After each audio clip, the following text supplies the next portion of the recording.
Man, I cannot get this intro right. This is basically going to be a review.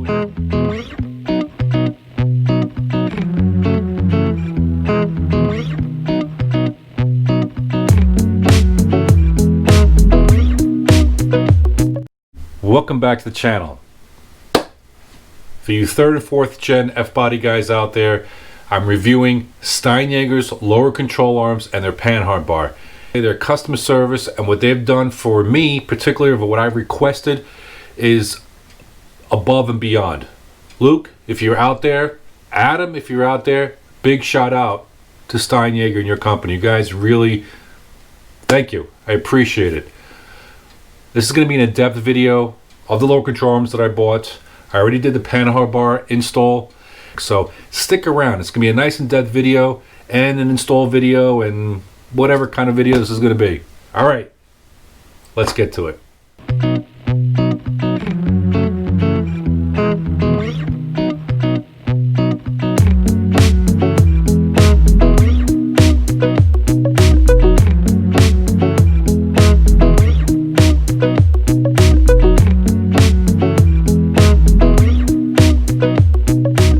Welcome back to the channel. This is going to be the install of the Steinjager lower control arms for a 4th Gen F-body, but with a little bit of a twist to it. There are many reasons why I like working with this company, and number one is customer service. And they had the foresight of people using these for like 9-inch rear ends, 12 bolts, all that kind of stuff. So they upgraded the factory bolts, the metric bolts, to a 1/2-inch bolt. Now, while that doesn't seem like a lot, that is a significant upgrade as far as strength wise.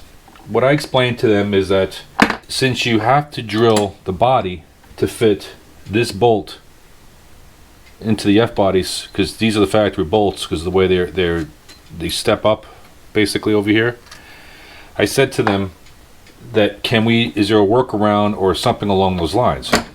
He says, no problem. Listen, we want to help you out. We want to make this right. And we want to satisfy all of our customers and then also expand on the line and give some options to the customers here. So what did they do for me? They machined these beautiful pieces that go into the heim joint. Look at that. The key thing is that you can use your factory hardware. So you don't have to drill the body out or the axle out. You can use your factory hardware and everything bolts right in. What I wanted too is that I wanted to get rid of the poly. I ordered the poly and I kind of changed my mind on that, and so they hooked me up with another set of heim joints on here. As I mentioned before, is a double adjustability. And what I mean by that is that there's 2 locking nuts. There's 2 joints here threaded. Unlock both of these. But the key to it is that once everything is bolted up into the car, you can simply adjust the length of the arm inside of the car without having to take anything apart except for the unlocking of the 2 jam nuts. Having the double adjustable versus just a single adjustable or non-adjustable is that when the parts wear out, and usually these high bind areas, especially with the polyurethane bushings, will wear out over time, and especially also the heim joint will wear out over time. What's great about this is that instead of just throwing the whole arm out, now you can either go back to a poly, you can do a heim joint. Also, having the double adjustable on both the panhard bar and the control arms, it allows you to move that rear around. This is great when you're running a little bit wider tire, because these F-bodies are known to have, you know, factory defects, or, you know, they're not perfectly straight in the back when they weld in the tabs to the rear. So you'll always see that one side of the car, the rear is pushed out just a tiny bit. So when you go to those maximum width tires, like a 315 tire, it'll rub on one side, not the other side.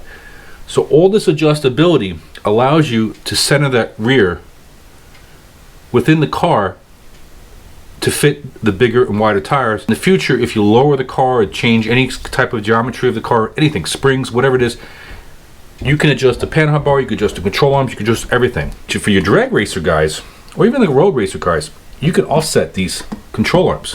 What I mean by that is that old drag racer trick. You know, see the cars and they go down the drag strip and you see them going a certain way and the car is not lining up. It just wants to pull left or right depending on the track setup. Well, now with the double adjustable arms, very simple. Unlocking the nuts, you can actually stagger the rear. So the rear would push to one side versus the other side, or any of the combination. And another reason why I am using these type of control arms, look at the massive difference between a factory piece and an aftermarket piece. Look at the stamp steel piece that flexes, moves around.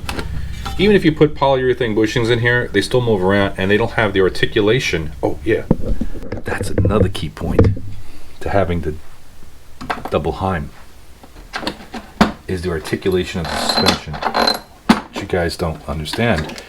There's a lot of bind going on a lot of these rear suspensions. Remember, these cars have a solid axle rear. Since it has a solid bushing, or not, I'm sorry, a rubberized bushing, that bushing flexes. It doesn't actually pivot on the bolt. It actually flexes a certain amount of degree, and that's why they wear out so fast, or they break over time. And why the car rides like a carriage. But with something like this,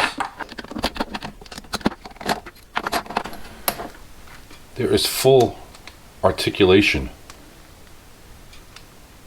smoother ride, more direct feel.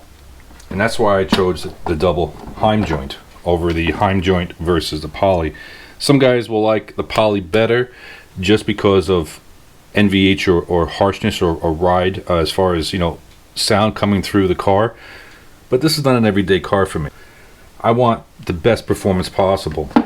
And if it does get a little too noisy or whatever it is over time, maybe I'll switch back to the poly. But for now, I really like this setup. I want the full articulation of suspension. Oh yeah, did I tell you made in the USA?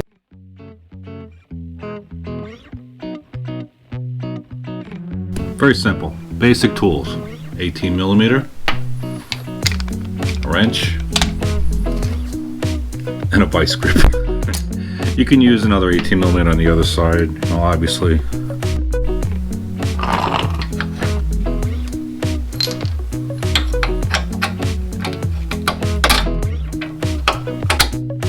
Boom.